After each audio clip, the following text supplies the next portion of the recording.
Hello, welcome back to College Football, y'all, everybody. Brandon Taylor here on this special episode after a very eventful week 8 of college football.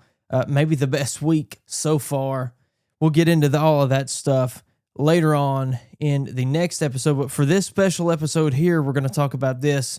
That is the firing of head football coach of the Florida Gators, Billy Napier, finally out after going 22 of 23 over 4 seasons. Yet another coach gets fired after they played Mississippi State. It's kind of a funny trend going on here, with Jimbo Fisher being the last coach to fall after the Aggies played Mississippi State that season. But, you know, I don't want to put Jimbo and I don't want to put Billy both in the same basket here. Now, they're in the same basket as in they're both going to be making a whole bunch of money on this buyout. Now, Billy Napier's buyout is nowhere near the buyout of Jimbo Fisher, but it's still pretty significant. But that's what we're going to really mainly talk about here on this short episode today. We're going to look at some of the other coaching, as the coaching carousel is continuing to spin. We're halfway through the season, and there's a lot more to go. What coaches could be next? Oh boy, there's a lot to unpack here, but really, I want to focus on the Florida job, Billy Napier, what he may do next, which who knows, and a lot of speculation as to who's going to be taking this job. And you know where I'm going to go with this, but like I said, Billy Napier out. 22 of 23 over 4 seasons there with the Florida Gators. And if I can find it here. So Florida owes him roughly $21 million.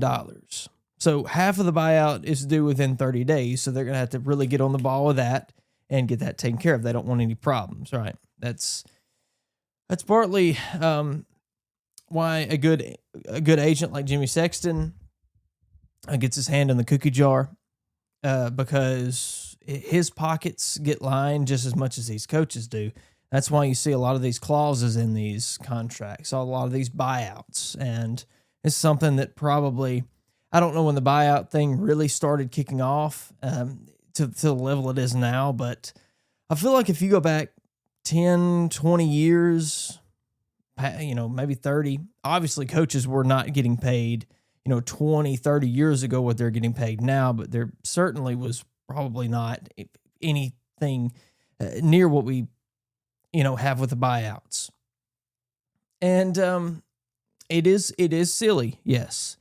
And we've had discussions before about the TV networks and the power of the TV networks and these $1 billion TV contracts and how they affect stuff like this, and how once you set the bar up to a certain level, you cannot go backwards. If anything, you can only go forwards. And that's what we've seen with these coaches' contracts. And it gets really silly.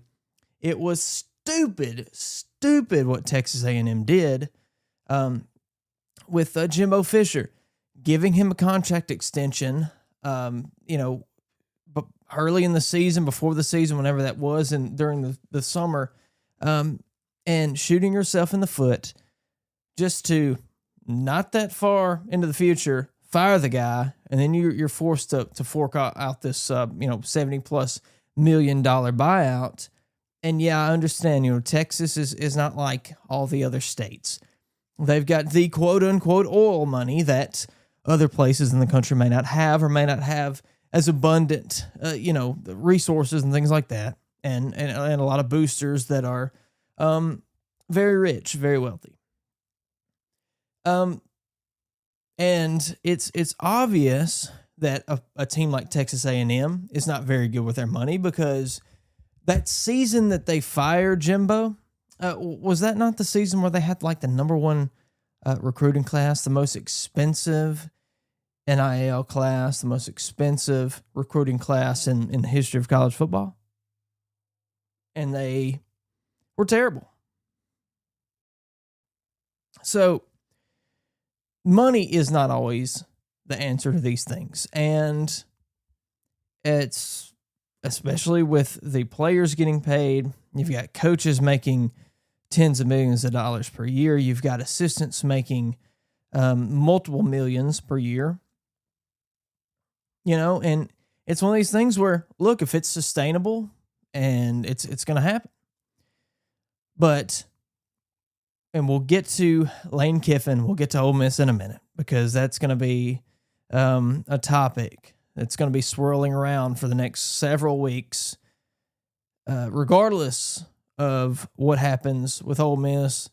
If AD Keith Carter gets that extension that they've discussed, whatever happens throughout the whole season, through the off season, his name's gonna be there. It's gonna be at the top of the list. It's gonna be in the headlines. You're gonna hear a guy like Paul Feinbaum stir the pot as he loves to do. But what happens then is gonna happen then. But let's take a look at the right now. So Florida, I would say they're probably doing well financially. They're going to take care of this $21 million, and that'll be that. Obviously, I don't think the buyout was an issue. The rest of that buyout is going to be paid over 3 annual installments starting next summer. But here is an interesting aspect to this whole thing. And I'm reading an article from ESPN here. And this is a quote. Since the Gators are still paying former coach Dan Mullen, they will be paying 3 head coaches for the second time in 7 years once they hire Napier's replacement. They did the same with Will Muschamp, Jim McElwain, and Mullen in 2018. This is one of those programs that, in a way, is a lot like LSU. LSU is one of those teams where, one of those programs, one of those schools where there's a lot of pressure, there's a lot of expectation, and you can have a season that is acceptable at a lot of schools, obviously even a lot of SEC schools. But once you reach, especially like Coach O did just a few years back, winning the national championship, and literally less than 24 months later, he's gone. That is the brutal, that's the brutal college football landscape that we live in now. Don't feel bad for Ed Ogeron. He took that huge buyout and he's living the life. Okay. He won a natty. He had, I don't even know if it's arguably, I wouldn't even say arguably, the best single season college football team of all time. Just dominant, winning the 2020 national championship game right before all the crazy, pandemic stuff happened. Napier was 12-16 in SEC play. Like I said, he was 22-23 in those 4 seasons. He was 5 of 17 against ranked opponents, including going 0 of 14 away from home. And something that by the time you hear this, you've probably already heard somebody talk about it. Billy Napier was really adamant about having and maintaining play calling duties. Now, whether that was, the downfall of him, I don't know. I would say that's not the only factor. But I have noticed, and I've noticed this with Hugh Freeze as well, sometimes if a coach can't give up, something as simple as play call duties, you get somebody else better that can do it hopefully a better job than you can, then you should do that. And you shouldn't keep doing the same old thing you were doing if it doesn't work. And, obviously as a head coach, that's going to be your decision. That's why you make the big bucks, to be the CEO of the team, to make those decisions. But, if it doesn't work, that's on you. And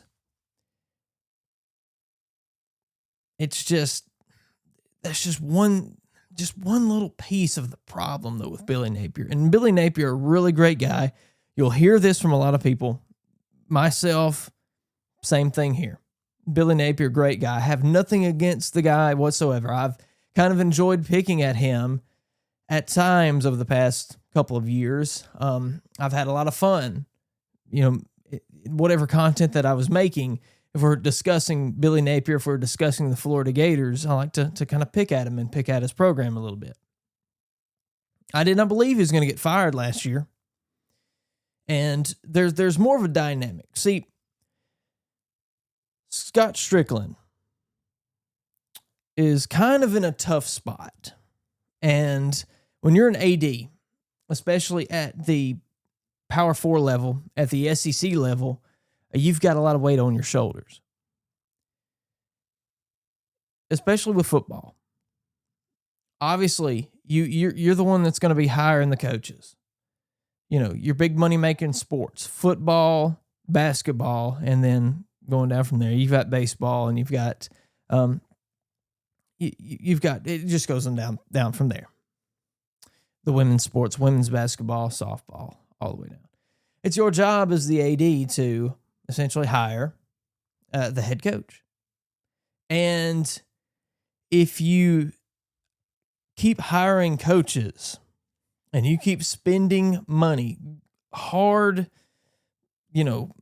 high money that you're however you're getting it, from donors, from hardworking people that are investing money into the program, and you're paying millions and millions of dollars to a coach that you fire in a couple of years, fire in 3 years, and then you hire another coach, and then that doesn't work out, and you fire them in 3 years, and then so on and so forth. Eventually, that all comes to a head, and you yourself are out of a job.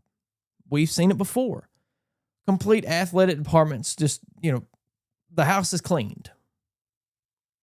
Enough is enough. So I knew that last year, and I thought in my mind that Scott Strickland was going to give Billy Napier another year. I think Scott Strickland probably sat down with Billy last year, before last season, and said, look, I'm giving you this year. What happens, happens. Just go out there and don't have any pressure. And thankfully, Scott Strickland didn't have to come back on that, because Billy did what he needed to do. He had some signature wins. He won enough, despite what everybody else thought, coming into that year and having, one of the toughest schedules, if not the toughest schedule in all of FBS. And he made chicken salad out of, what. So he got past there. That doesn't mean he wasn't still on the hot seat. Now, in the SEC especially, when you get on the hot seat, it is near impossible to get off of it. How many times has a coach got a seat that warm and they've been able to completely reverse course? And honestly, now I'm not just talking about like an SEC coach. I'm talking about any coach in any Power 4 program. It would have to be Dabo Swinney over at Clemson, right? Early in his tenure there with the Tigers, things weren't going so well. He was on the hot seat. He was another bad season away from getting axed. He turns things around. They get players in. They're able to build the program up. He does whatever he has to do to win, to change the narrative there at Clemson. And it's not luck either for him. He completely did a 180. He turned that program into what it was down in the depths, to multiple national champion. Players want to go play for him. A guy that's competing against Saban. And, has a lot to show for. From the hottest of hot seats to a decorated head football coach. Now, Dabo is, again, slowly, because Clemson is kind of on a downturn now. And certainly things could maybe not end well in the next year or so for him. But it's rare that you see that. Because usually when you're down and you're just digging, continuing to dig your grave.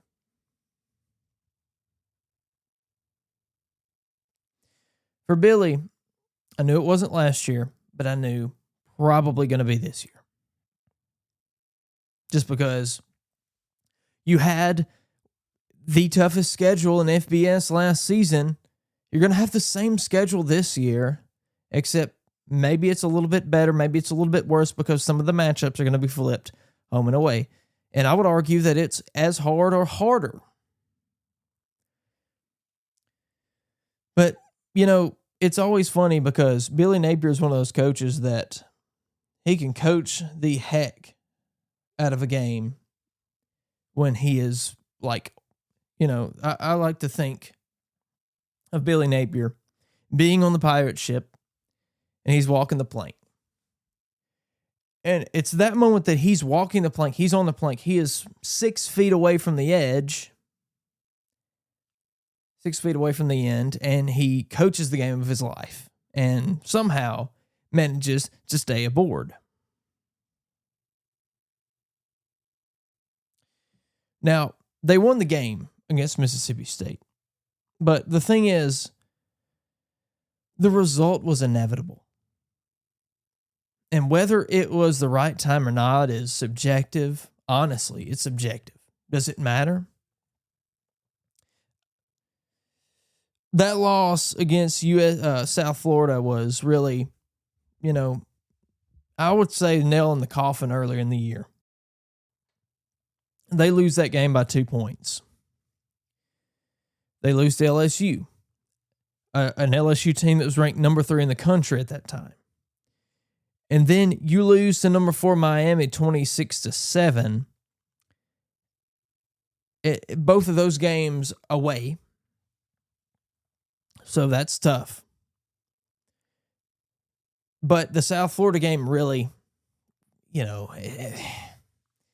can't lose that game, Billy. You can't lose that game, especially in this position. They beat number 9 Texas 29-21. They beat Arch Manning. That's incredible win. And then you get whooped by number 5 Texas A&M in College Station 34-17. And then you beat Mississippi State, but it's not a good game. It's a really shaky game. You win 23-21 at home. The fans are chanting for you to get fired. They're ready for the next thing, and they're ready for the next thing to be Lane Kiffin. And I promise you I'll get to that in a minute. Oh, I'm trying to push that off as much as I can. And it's really unfortunate what's happened to this Florida team because I had some hope. I think I did pick them over in the overall win total this season, with the caveat that everybody stays healthy, including DJ Lagway. I thought he would have a good year. But against Mississippi State, a terrible team in the bottom of the SEC, he went 20 of 34, 280 yards, 2 picks. He had 8 yards on the ground. This is a sloppy game. Not a promising performance by the Gators.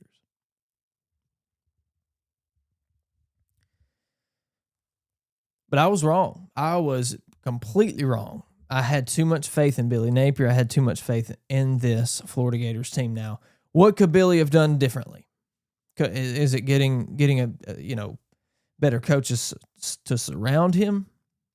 Is it him giving up the play calling duties? Is it both of those things and a lot more? I think this team has had a big discipline issue, a discipline issue that's lingered for seasons upon seasons. I've always said that about Florida. You can't win games if your players are making poor middle mistakes and they're not disciplined.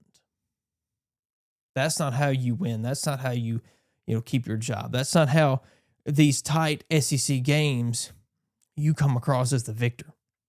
Because you're giving the other team scores. You're giving the other team first downs. You're giving the other team chances that they're going to take advantage of. Because that is how brutal the SEC is. Where does Billy Napier go from here? I don't know. I really don't know. I'm sure you'll start to see maybe some possibilities for him. Does he go straight back into coaching, or does he take a step back? I think he takes a step back for a little bit. Then maybe he goes, drops down a little bit. Takes a job, maybe in the group of 6. I don't know. I'm more uncertain where Billy Napier is going to go than I am somebody like James Franklin. And stay tuned. I'll talk about him in just a moment. But let's get into this Lane Kiffin rumor thing that everybody is up in arms about, that everybody's been talking about for the past several weeks, because it was inevitable that the Florida job was going to come open and that Lane Kiffin was going to be on the top of the list, regardless of the Lane Kiffin documentary that came out just a few weeks back, regardless of how much Ole Miss is paying him, regardless of how successful the Ole Miss team is, regardless of a family factor or any of that. His name was going to be on the list, and that's that.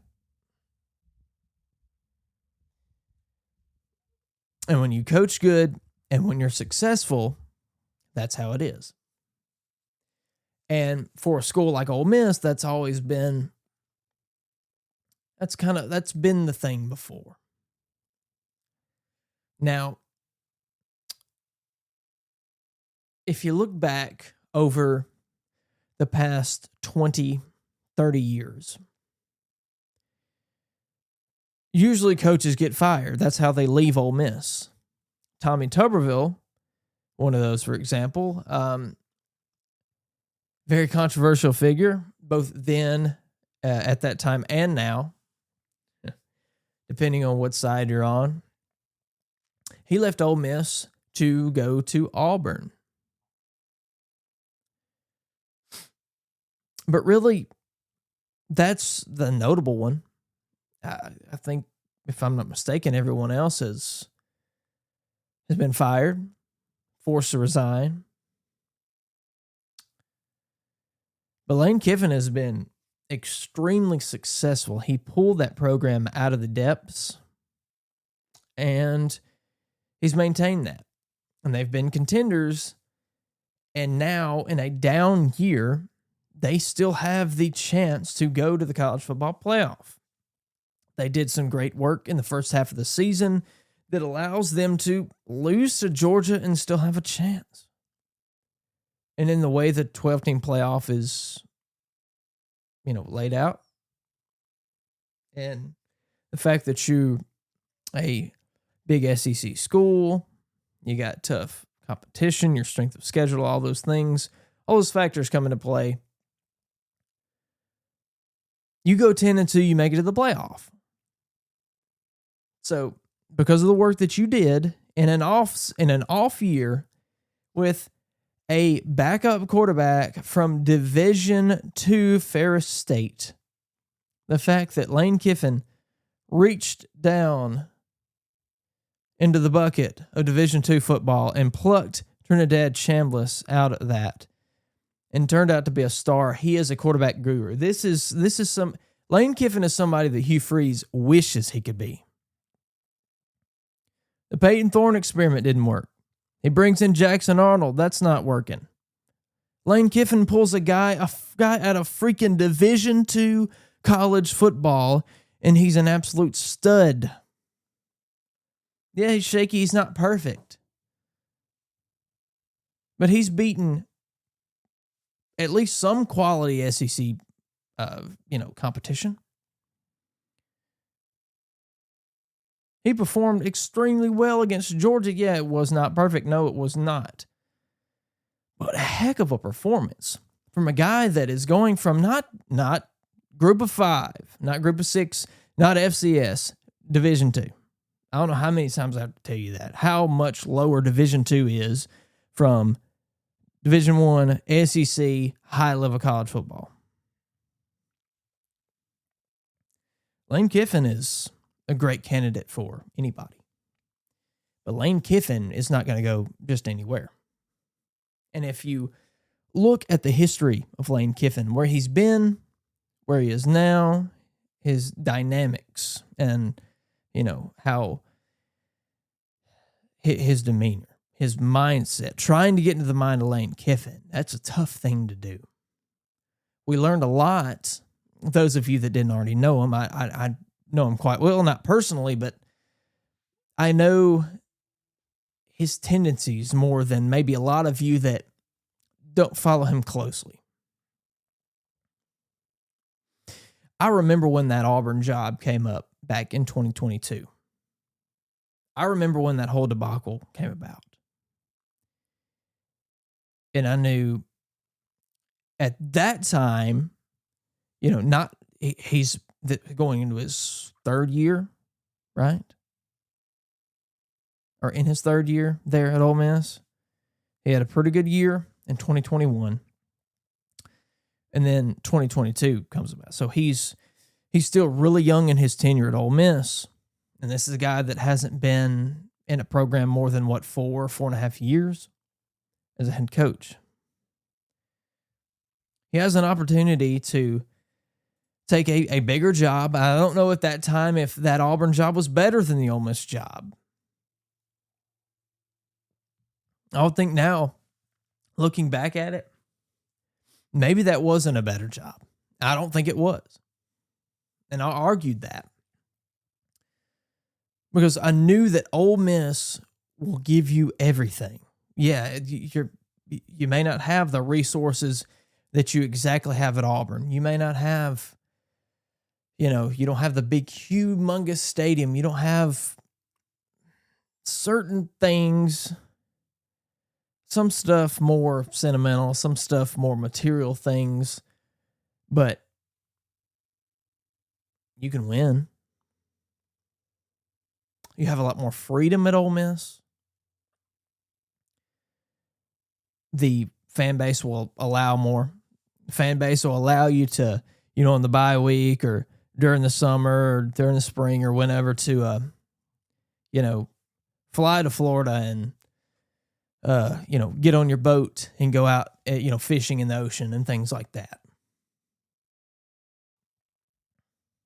And there are other things that Ole Miss people are going to tolerate and allow you to kind of be you and do what you want. And Auburn is going to be a lot of pressure. There's going to be a lot of ridicule in there too. Not that there's not ridicule with Ole Miss people, but just generally for Auburn, it was just going to be tougher. No way else to look at it. But I knew when all that took place that Lane Kiffin's not going to Auburn. And this was even though that in my mind I was thinking, yeah, he's gone. But I said, if he stays, and I thought there is slightly more of a chance that he does stay than he doesn't. And I had no inside information on this, but in my mind I thought, his family is ultimately going to be the one thing that's going to keep him in Oxford and as the head coach of the Ole Miss Rebels. And that turned out to be 100% true. No, I mean, I say 100% true.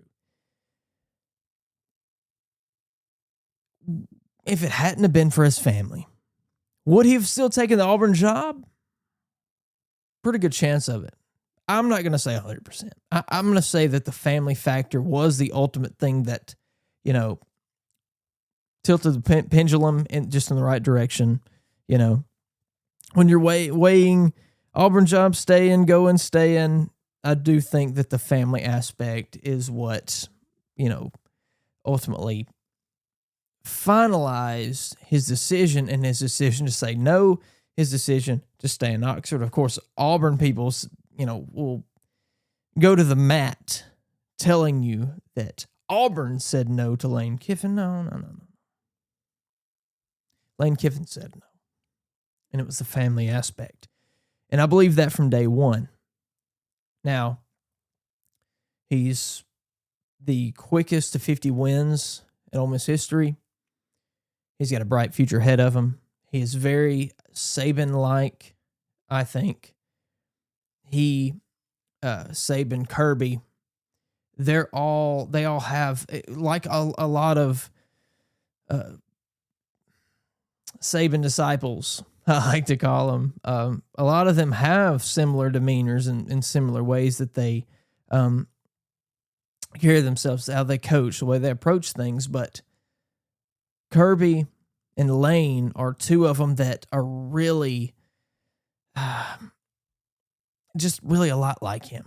And I would argue that Lane Kiffin is more like Nick Saban than Kirby Smart is. The only thing with Kirby Smart is he's actually a defensive-minded coach like Nick Saban, whereas Lane Kiffin is the offensive guy.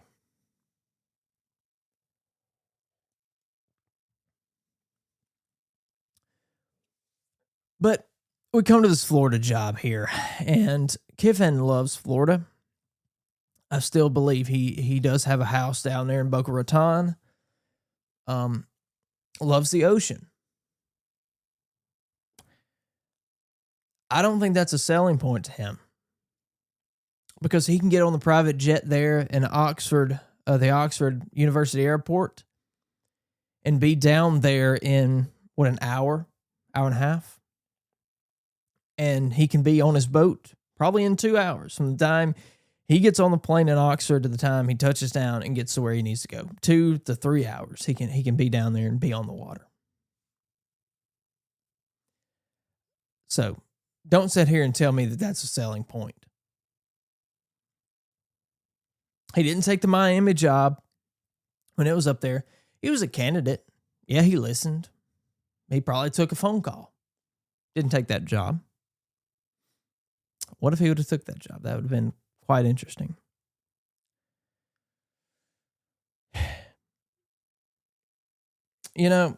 Florida people are going to, until this is settled, and even after it's settled, Florida Gator fans are going to swear up and down that Florida is so much better than Ole Miss in many different ways. But the problem that Florida has is a similar problem that the Auburn job has. Immense amount of pressure that you don't have in Oxford. You may have some more resources. You got a bigger stadium. Maybe you have a bigger pool of players because you've got the big brand behind you. You've got history, a lot better history behind you. Does that matter in this day and time in modern college football? I don't know if it does. Can you win a national championship now or in the next 5 to 10 years at Ole Miss? I don't know. I think you can get close. There's a great chance that they go to the college football playoff this season. Can you win a natty there? I don't know. Can you win a national championship in Florida in the next 5 to 10 years? Maybe. But look at the other great coaches that have been there since Urban Meyer. For him, since Steve Spurrier. Is Kiffin on that caliber of coach? I would argue that he is. That doesn't mean he can win a national championship there. So you got a lot of pressure. You got more resources. I mean, I'm sure that the fan base is wanting him. They would give any amount of money to have him.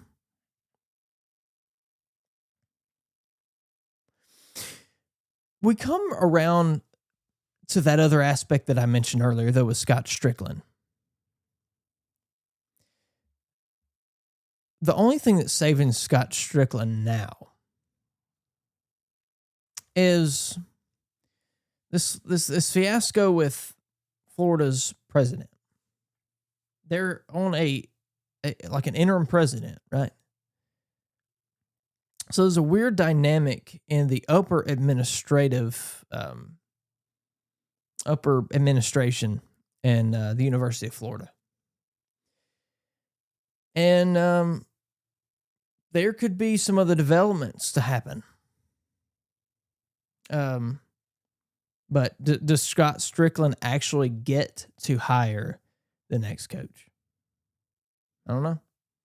Things could get ugly in Gainesville, even more ugly than they are. Maybe not. But for Lane Kiffin, personally, I don't think he's going. I think he's staying in Oxford. I think Keith Carter's going to get him a bigger contract with a raise, an extension, whatever he wants. He's going to go back to being, I would say, probably top 7 or top 8 in coaches. Look what happened with Kurt Cignetti in Indiana. Mid-season raise, one of the top paid coaches in college football right now. Right now, as they're getting, they're the number 2 team in the country. Outstanding. I mean, just a wonderful football team there in the Big Ten. And they jump right on that. They have to jump on that if they don't want. Ole Miss learned from 2022. Because not only did that fiasco happen with Lane Kiffin and the Auburn stuff, there was a lot of media, there was a lot of buzz like there is and is going to continue to be with this job. But the only thing different now than it was then, other than it's a different school, is you now know what happens when right in the middle of the season, your coach gets caught in these things, and you can see what can happen to your program. Because the team fell off the rails back in 2022. They went from being extremely successful, they were undefeated, and then it just went down from there, went south in a hurry.